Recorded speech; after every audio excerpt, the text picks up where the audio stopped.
जय हिंद दोस्तों, मैं कौशल आपका स्वागत करता हूं आपके अपने चैनल पर। आज के दिन हम इस वीडियो में बात करेंगे कि मार्केट पर हमको क्या मूव मिला है 29 तारीख को, और 30 तारीख यानी आज जब मैं वीडियो रिकॉर्ड कर रहा हूं लगभग सुबह 7:15 बज रहे हैं। तो आज के लिए हमको क्या अपॉर्चुनिटीज़ मिल सकती है ये हम आज की वीडियो में फाइंड आउट करेंगे।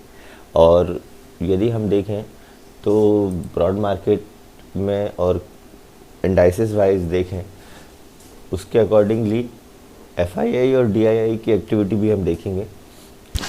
एफआईआई ने फिर से सेलिंग स्टार्ट कर दी है। एक दिन बहुत मुश्किल से उन्होंने बाइंग की थी, उसके बाद वापस सेलिंग आ गई। कल के दिन उन्होंने 975 करोड़ रुपीस की सेलिंग की है। उसके अगेंस्ट पे डीआईआई ने जो है वो 1006 करोड़ रुपीस की बाइंग की है। ठीक है, अब यदि यहाँ पर देखें तो एडवांस डिक्लाइन रेशियो 1.18 है। 2152 स्टॉक्स में से 1142 stocks are advancing and 969 stocks are declining. अब इसमें क्या आपको दिखाई दे रहा है कि मार्केट एक रेंज पर ही काम कर रहा था। ठीक है, अब क्योंकि एफआईआई तो बेच रहे थे मगर डीआईआई उसके अगेंस्ट पर अच्छी खासी खरीदारी कर रहे थे, इसलिए मार्केट पर ज़्यादा आपको गिरावट दिख नहीं रही थी। और जैसा हमने डिस्कस किया था कि वीडियो में लगभग वैसा ही हुआ। हमने डिस्कस किया था कि यदि आपको ऐसा कुछ ब्रेकआउट वगैरह नहीं मिलेगा, ठीक है, मार्केट पर एक छोटा सा ब्रेकडाउन ज़रूर आया मगर वो लास्ट के 15 to 16 आधे घंटे के आसपास का था। ठीक है, तो चलिए अब हम बात करते हैं कि आज के दिन हमको क्या करना है। कल जो आप देखेंगे निफ्टी, नेक्स्ट 50 और इनमें आपको जो है वो बिकवाली दिखाई दी। यदि हम बात करते हैं सेक्टर वाइज इंडाइसेस पर तो निफ्टी, बैंक, फाइनेंशियल, इन सेक्टर्स में आपको जो है वो बिकवाली दिख रही थी। अल्टीमेटली ये बोले कि सिर्फ कुछ ही सेक्टर्स ऐसे थे जैसे फार्मा हो गया, ठीक है, हेल्थ केयर हो गया, इन पर आपको अच्छी खासी खरीदारी दिख रही थी। अदरवाइज़ आपको बाकी के सारे सेक्टर्स पर जो है बिकवाली दिखी है। तो चलिए अब हम बात करते हैं आज के दिन क्या हो सकता है। ठीक है, ये हमने ऑप्शन चेन लगा कर रखा हुआ है 30 तारीख का। निफ्टी का डिस्कशन हम पहले कर लेते हैं दोस्तों। ऑप्शन चेन को यदि हम देखें तो निफ्टी और बैंक निफ्टी दोनों ही एक दूसरे के मतलब बिल्कुल विपरीत दिखा रहे हैं। यदि हम बैंक निफ्टी और निफ्टी का ऑप्शन चेन हम एनालाइज करें, यह मैंने निफ्टी का ऑप्शन चेन लगा कर रखा हुआ है। 30 तारीख यानी आज की एक्सपायरी है। एक इम्पॉर्टेंट चीज़ें और हम डिस्कस करेंगे, ठीक है, आज की इस वीडियो में। निफ्टी अभी 17,213 पर है और सेंटिमेंट्स देखकर लग रहा है कि या तो इसी के आसपास ही ओपनिंग हो सकती है या फिर थोड़ी सी नीचे ओपनिंग हो सकती है। अब यदि हम देखें 17,200 पर लगभग 60,000 का ऊपर इंटरेस्ट बना हुआ है पुट की साइड, ठीक है, जो कि इधर सपोर्ट जैसे काम करेगा। इसमें 8 लाख का ऊपर इंटरेस्ट आज कल के दिन ही एडिशन हुआ है। उसके बाद यदि हम देखें तो 17,100 पर 62 लाख का ऊपर इंटरेस्ट है, 10 लाख का एडिशन है। उसके बाद यदि हम देखें तो लगभग 95 लाख का ओपन इंटरेस्ट बना हुआ है और इस पर जो है लगभग 3 लाख, 3.25 लाख का ओपन इंटरेस्ट जो है वो कम हुआ है। ठीक है, ये पॉइंट थोड़ा सा ध्यान से सुनिएगा। अब यदि उसके बाद हम देखते हैं इधर रेजिस्टेंस साइड, तो रेजिस्टेंस जो आपको मिलेगा ये जो 56 लाख का ओपन इंटरेस्ट है जिसमें कल के दिन 10 लाख का ओपन इंटरेस्ट का एडिशन हुआ है, ये 17,300 पर लगभग 79 लाख का ओपन इंटरेस्ट जो है वो बना हुआ है। 30 लाख का एडिशन कल के दिन हुआ है। अब 17,400 और 17,500 ये जो है इन पर भी ओपन इंटरेस्ट बना हुआ है। अब यदि रेजिस्टेंस की बात करें तो एक रेजिस्टेंस तो ये साइकोलॉजिकली है ही, ठीक है। दूसरा ये वाला जो रेजिस्टेंस है ये आपको काफ़ी दिनों से ये रेजिस्टेंस आपको दिखा रहा है। मार्केट आता है 300 पर, 300 के आसपास से वापस नीचे आ जाता है, ठीक है। उसके बाद 17,200 ये एट द मनी है। अब यदि सपोर्ट की मैं बात करूं तो सपोर्ट साइड ये बना हुआ है। चलिए इसको हम चार्ट पर समझते हैं, ठीक है दोस्तों। ये निफ्टी का हमने चार्ट लगा कर रखा हुआ है 15 मिनट का। अब यदि हम यहाँ पर देखें तो डेली बेसिस पर आपको जो है वो मार्केट एक रेंज पर ही दिख रही है इतने दिनों से, ठीक है, कि मार्केट या तो गैप डाउन ओपन हो जाता है या गैप अप ओपन हो जाता है और उसके बाद एक स्पेसिफिक एक रेंज पर आकर मार्केट जो है वो क्लोज़ हो जाता है। ठीक है, कल के दिन भी मार्केट पर सच कुछ खास मूव हुआ नहीं। ठीक है, 230 के आसपास ओपनिंग हुई, 213 के आसपास जो है वो क्लोजिंग हुई। ठीक है, उसके पहले दिन भी हम देखें तो 185 के आसपास ओपनिंग हुई और 234 के आसपास क्लोजिंग हो गई, यानी लगभग 40 से 50 पॉइंट के आसपास ही जो है वो क्लोज हो जाता है। अब यदि आप देख रहे हैं कि यहाँ पर आपको जो SGX निफ्टी है वो 301 के आसपास दिखा तो रहा है, मगर ये जनवरी का फ्यूचर है। ठीक है, इसको देखकर दोस्तों कंफ्यूज मत होना। ठीक है, अभी दिसंबर के फ्यूचर पर ही हमको काम करना है और दिसंबर का मंथ है और आज एक्सपायरी है, आज लास्ट डे है। ठीक है, तो कुछ इंपॉर्टेंट पॉइंट भी हम इस वीडियो पर बात करेंगे। ठीक है, अब बात यह है कि यहाँ पर हमने जो निफ्टी का एनालिसिस किया है, जब तक निफ्टी में 285 को क्रॉस ना करे तब तक कोई पोजीशंस नहीं बनानी है, और इधर नीचे साइड यदि 170 के आसपास नीचे साइड क्रॉस ना करे तब तक हमको कोई पोजीशंस नहीं बनानी है। ठीक है, यदि आपको नीचे साइड क्रॉस करते हुए दिखाई देगा तो आपको अच्छी खासी अनवाइंडिंग देखने के लिए मिलेगी। ठीक है, जिसके कि जो टारगेट होंगे 17,102, हो सकता है ये वाला जो गैप बना हुआ है इसको फिल करने के लिए मार्केट आए। ठीक है, और उसके बाद 17,000 का एक ये टारगेट आपको निकल कर आ रहा है। ज़्यादा बड़े टारगेट नहीं रखेंगे, क्यों? क्योंकि एक्सपायरी है और आज के दिन रिस्क लेना ठीक नहीं है। हो सके तो ट्रेड ना करें, नो इशू। ठीक है, मार्केट कहीं नहीं जाने वाला है, मार्केट यहीं है। ठीक है, अब बात करते हैं ऊपर की साइड। यदि मान लीजिए फ्लैट ओपन होने के बाद यदि ऊपर साइड निकालता है 285 के लेवल को, तो आप 328 के लिए ये पहला टारगेट है, 385 ये दूसरा टारगेट है, और तीसरा टारगेट जो निकल कर आ रहा है वो 438 का आ रहा है। ठीक है, यदि इन वाले लेवल्स को निकालता है तो आपको एक शॉर्ट कवरिंग का मूव देखने के लिए मिलेगा। इन केस यदि मान लीजिए बहुत बड़ा गैप अप ओपन हो जाए, ठीक है, तो थोड़ा सा वेट कीजिएगा। यदि गैप अप ओपन होता है इधर कहीं 280-300 के आसपास, और जब कल के हाई को यानी कि 280 को नीचे साइड ब्रेक करे तब आप एक पुट की पोजीशन बनाइएगा। ठीक है, और उसके बाद उसके लिए टारगेट होंगे जो हमारा आज का लो है वो लगभग 200 लो नहीं, आज की जो क्लोजिंग है यानी 213 के आसपास। ठीक है, उसके बाद यदि इस वाले लेवल को भी नीचे निकालता है तो ये गैप फिल करने श्योर आएगा 17,100, और उसके बाद 17,000 ये एक साइकोलॉजिकल लेवल है, यहाँ तक मार्केट आ सकता है यदि गैप अप ओपन होता है। तो यदि गैप डाउन ओपन हो जाता है मान लीजिए मार्केट 17,100 के आसपास, ठीक है, तो थोड़ा सा वेट कीजिएगा, प्राइस एक्शन बने दीजिएगा।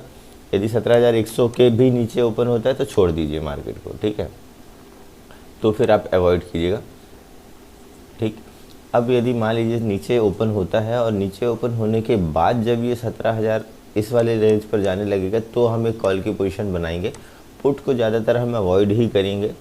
ठीक है, अभी के सिनेरियो में पुट हम तब लेंगे जब मार्केट इस वाली रेंज पर ओपन होता है और उसके बाद इसको ब्रेक करता है तो हम पुट की पोजीशन बनाएंगे। यदि गैप डाउन ओपन हो जाता है तो पुट को अवॉइड करना है। ठीक है दोस्तों, तो ये था निफ्टी का एनालिसिस। अब बैंक निफ्टी की बात करते हैं। बैंक निफ्टी थोड़ा सा कन्फ्यूज़न वाले स्टेट पर लाकर छोड़ दिया है।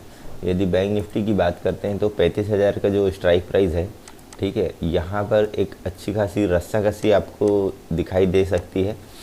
ठीक है, 23 लाख का ओपन इंटरेस्ट जो है वो पुट की साइड बना हुआ है, जिसमें कि लगभग 2.5 लाख का एडिशन हुआ है। इसके बाद यदि आप देखें तो 34,500 ही आपको एकमात्र सपोर्ट दिखाई दे रहा है। ठीक है, जिसमें कि 18 लाख का ओपन इंटरेस्ट बना हुआ है, उसमें कि लगभग 1 लाख का ओपन इंटरेस्ट जो है वो एडिशन हुआ है। अब यदि यहाँ पर आप देखें तो आपको ज़्यादातर पोजीशंस में या तो एडिशन नहीं दिखाई दे रहा है या दिखाई भी दे रहा है तो बहुत कम दिखाई दे रहा है, जो कि है 34,700 से 34,700 के आसपास का एक और लेवल दिख रहा है। ठीक है, अब बात करते हैं कॉल की साइड में। यदि हम यहाँ पर देखें तो लगभग 24 लाख के आसपास यहाँ पर आपको ओपन इंटरेस्ट बना है। ठीक है, ये इधर आपको 7 लाख का ओपन इंटरेस्ट एडिशन हो रहा है। उसके बाद 35,200, 35,300, ठीक है, 35,500, यानी यदि यहाँ पर आप देखें तो कॉल राइटिंग बहुत ज़बरदस्त हुई है। यानी इन लोगों को ज़्यादा कन्विक्शन है कि मार्केट जो है वो इसके ऊपर नहीं जाएगा। ये लोग चाहते हैं कि मार्केट इसके नीचे ही रहे। ठीक है, अब बैंक निफ्टी पर क्या होगा इसको हम चार्ट पर देखते हैं। दोस्तों बैंक निफ्टी का ये चार्ट है, 15 मिनट का हमने चार्ट लगा कर रखा हुआ है। अब यदि मान लीजिए जो बैंक निफ्टी पर हमको ऑप्शन चेन के अकॉर्डिंग दिख रहा है, इस पर ऊपर साइड के मूव में आपको हर जगह आपको ना रेजिस्टेंस दिखाई दे रहा है, ठीक है। अब अभी जो बैंक निफ्टी है वो है 35,045 पर, ठीक है। इन केस यदि फ्लैट ओपनिंग होती है और फ्लैट ओपन होने के बाद जब तक कि 264 की लेवल को ना निकाले हम कॉल की पोजीशंस नहीं बनाएंगे, ठीक है। इस वाले लेवल को निकालता है तो आपको जो फर्स्ट टारगेट है जो कि कल के दिन का हाई था, ठीक है, 35,385, ये वाला एक लेवल नहीं मिलेगा, ठीक है। और उसके बाद यदि यहाँ से इस वाले लेवल को क्रॉस करता है मार्केट तो आपको 35,500 का एक लेवल आपको यहाँ पर दिखाई दे सकता है, ठीक है। अब ये वाले जो लेवल्स हैं ये टोटल बेसिकली होंगे शॉर्ट कवरिंग के ऊपर, ठीक है। ये थोड़ा सा फास्ट भी आपको मिल सकता है, मगर यदि मान लीजिए ऐसा नहीं होता है, ठीक है, फ्लैट ओपन होने के बाद यदि मान लीजिए मार्केट नीचे आने लगती है तो आपको जो है वो ये वाला जो रेंज है 34,945 का, इस वाले लेवल को निकालेगा तो आप एक पुट की पोजीशंस बनाएंगे, ठीक है। यहाँ पर जो टारगेट है वो थोड़े छोटे होंगे, ठीक है। आपको जो टारगेट मैं आपको कंफर्म कर देता हूँ, 890 पर थोड़ा सा ध्यान दीजिएगा, यहाँ पर एक हर्डल हो सकता है नीचे साइड के लिए।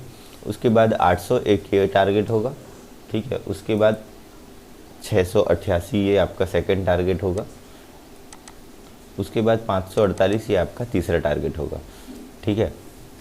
अब इन केस यदि मान लीजिए मार्केट पर ओपनिंग हो जाती है गैप डाउन, यहाँ कहीं ओपन हो जाता है मार्केट 800 से 900 के आसपास, ठीक है, 800 900 या मान लीजिए 35,000 के नीचे। अब यदि गैप डाउन ओपन होता है और इस सिचुएशन पर यदि 35,100 के लेवल को निकालेगा तो आप एक कॉल की पोजीशन बनाएंगे। इसके लिए पहला टारगेट ये होगा, दूसरा टारगेट ये होगा और तीसरा टारगेट ये हो सकता है। यदि बहुत बड़ा गैप अप ओपन हो जाए, ठीक है, तो थोड़ी देर वेट कीजिएगा, प्राइस एक्शन बनने दीजिएगा, उसके बाद ही कोई पोजीशन बनाइएगा, ठीक है। तो दोस्तों ये तो निफ्टी और बैंक निफ्टी का एनालिसिस था। अब आज कुछ इंपॉर्टेंट डिस्कशन भी कर लेते हैं। आज मंथ का एक्सपायरी है, ठीक है, ईयर का एक्सपायरी है। जो भी पोजीशन बनाए थोड़ी सी लाइट पोजीशंस बनाए, ठीक है। उसके बाद यदि हम देखें तो लाइट पोजीशन बनाने का मतलब ये है कि यदि आप डेली बेसिस पर 4 5 10 लॉट पर काम कर रहे हैं तो आज लगभग उसके आधे लॉट पर काम कीजिएगा, ठीक है। उसके रीज़न है अभी मार्केट पर थोड़ी सी लिक्विडिटी कम है, ठीक है, और उसके कारण आपको ऐसे जो मूव हैं जो थोड़े से ऐसे रेंज बाउंड ही दिख रहा है। और इंडेक्स पर यदि रेंज बाउंड है इसका मतलब ये है कि वो टोटल जो है वो ऑप्शन सेलर का दिन है। ऑप्शन बाइंग के लिए वहाँ पर उतनी अच्छी अपॉर्चुनिटीज़ नहीं मिल सकती। अल्टीमेटली हमको कुल मिलाकर प्रीमियम डिके होता है, हमारे लॉस होते हैं, ठीक है। अब भले आप दिन में एक मूव कैप्चर करें मगर पॉजिटिव मूव कैप्चर करें, ठीक है। कई बार ऐसा होता है कि हमको बहुत समय तक वेट करना होता है और उसके बाद हमको या तो हमारा सेटअप बनता है या फिर उस सेटअप नहीं बनता, हमको कई बार ऐसे ही बैठे रहना पड़ता है, ठीक है। अब यदि यहाँ पर आप देखें तो हमने जो कल डिस्कशन किया था, ठीक है, उस वाले रेंज के बाद ही यहाँ पर एक ब्रेकडाउन मिला। यदि यहाँ पर मैं एक सेटअप की बात करूँ तो सेटअप क्या है, ठीक है, यदि एक ही रेंज पर मार्केट बहुत देर से होता है, लगभग 40 से 50 मिनट तक, ठीक है। यदि आप देखें ये 15 मिनट का कैंडल है, यहाँ से लेकर यहाँ तक एक रेंज बनी थी, ठीक है, ये वाली एक रेंज थी। मैं इसको ड्रॉ कर देता हूँ, ठीक है। आप देखेंगे 1 2 3 4 5 6 7 8 9 10, ठीक है। यदि यहाँ पर आप देखें ये एक रेंज बनी हुई है यहाँ से लेकर यहाँ तक, ठीक है। इस वाली रेंज को मार्केट जिधर पर भी ब्रेक करेगा, ठीक है, उस साइड का आपको अच्छा मूव मिलेगा। जैसे ही मार्केट ने इसको ब्रेक किया आपको यहाँ तक के मूव दिखाई दिए, ठीक है। लगभग आप देख सकते हैं 35,100 से लेकर 34,900 950 60 के आसपास तक। इतना फास्ट मूव बहुत है आधे घंटे के अंदर। यदि आपने इस मूव को कैप्चर किया है तो बहुत अच्छी बात है, नहीं किया तो कोई बात नहीं, ऐसे मूव आपको आगे भी मिलते रहेंगे, ठीक है। अब बात करते हैं आज की। तो आज जो भी पोजीशन बनाए थोड़ी सी लाइट बनाए, ये इसलिए बोल रहा हूँ लिक्विडिटी कम है और मार्केट जो है वो एक रेंज बाउंड पर है। और ज़्यादातर ये देखा गया है कि ईयर या फिर मंथ की एक्सपायरी पर आपको उतने अच्छे मूव नहीं दिखाई देते। आप स्टॉक बेसिस पर जा सकते हैं। यदि आप स्टॉक्स सिलेक्ट करना चाह रहे हैं तो उसके लिए मेरा एक दूसरा चैनल है, ठीक है, जहाँ पर आपको सिर्फ स्टॉक से रिलेटेड रिकमेंडेशन ही मिलती है, स्टॉक का ही एनालिसिस हम करते हैं। आप चाहें तो उसको विज़िट कर सकते हैं। यदि आप स्टॉक सिलेक्ट नहीं भी कर पाते हैं तो भी कोई इशू नहीं है, मैंने स्मॉल कैश का एक लिंक डाल के रखा है, वहाँ पर सिलेक्टेड स्टॉक्स की लिस्ट बनी हुई है जिस पर कि आप चाहें तो रिटर्न देख सकते हैं। पहले खुद ही बैक टेस्ट करें, उसके बाद ही इन्वेस्ट करें, ठीक है। इन्वेस्टमेंट के लिए ऐसा कुछ नहीं बोल रहा मैं कि आप इन्वेस्ट कर ही लें, आप खुद एनालाइज करें और उसके बाद ही आप किसी भी चीज़ पर इन्वेस्ट करें, ठीक है दोस्तों। तो ये तो थी आज की वीडियो। यदि वीडियो पसंद आया तो वीडियो को लाइक कीजिएगा, कमेंट कीजिएगा और नए हैं तो चैनल को सब्सक्राइब कीजिएगा। मिलते हैं नेक्स्ट वीडियो में, तब तक के लिए जय हिंद।